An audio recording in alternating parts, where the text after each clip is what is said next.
everybody. So I'm coming to you right now from Fonferek's Glen, a small county park just outside of Green Bay.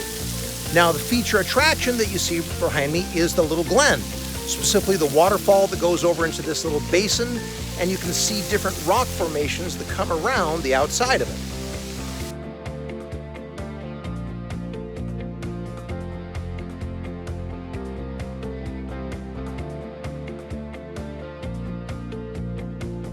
Now, when you think about waterfalls, you probably have a picture in your mind of something closer to Niagara Falls that has the same amount of water going over it no matter what time of year. Fonferek's Glen, on the other hand, really depends on when you come.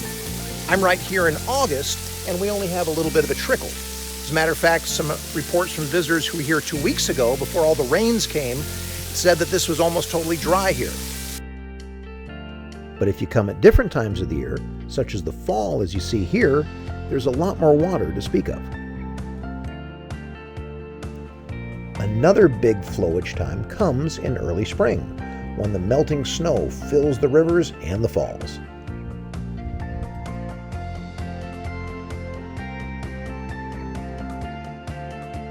You can even find impressive falls in the winter, as the accumulating ice on either side of the falls narrows the river's flow. So even though the water flow was much less during my visit during late summer, it still made for a beautiful scene.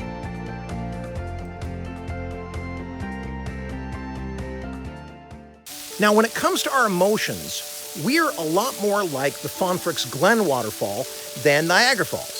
Some days we only have a little bit of trickle of energy that we bring to school with us. Other days we're in flood stage. There's almost too much to deal with, or anywhere in between. Now, the first thing to realize is that is completely normal. None of us feels the same way coming in, day out. So being responsible for your own energy on a low energy day might mean that you're coming to school maybe super tired or maybe down about something. But you're not going ahead and being an anchor on every social interaction you're dealing with. Instead of pulling everybody else to a low energy state to match you, do your best to maybe just not engage as much and work together with it as best you can.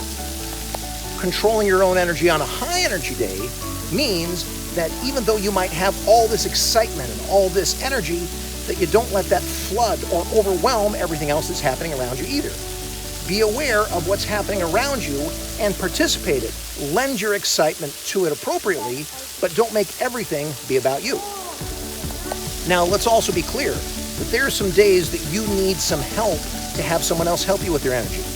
Maybe something's going on at home, and there's some issues that you're dealing with that aren't where school isn't the most important thing happening that day. Controlling your energy on days like that means getting in touch with somebody to help you. Talk to a teacher, talk to a friend, talk to our school counselor. Let's have you be in a spot where you can help to deal with those emotions and deal with that energy that you're dealing with, and you don't have to do it on your own. So for today's challenge, I'd like you to talk about one of two things. Option number one, why is it important to control your own energy when you come to school, and specifically in how your energy affects other people? Number two, what type of things have you done that help you control your energy? Either help pick yourself up when you're feeling a little bit down, or maybe sort of tone it down when you're really way up. Discuss those in your classes, and have a great day.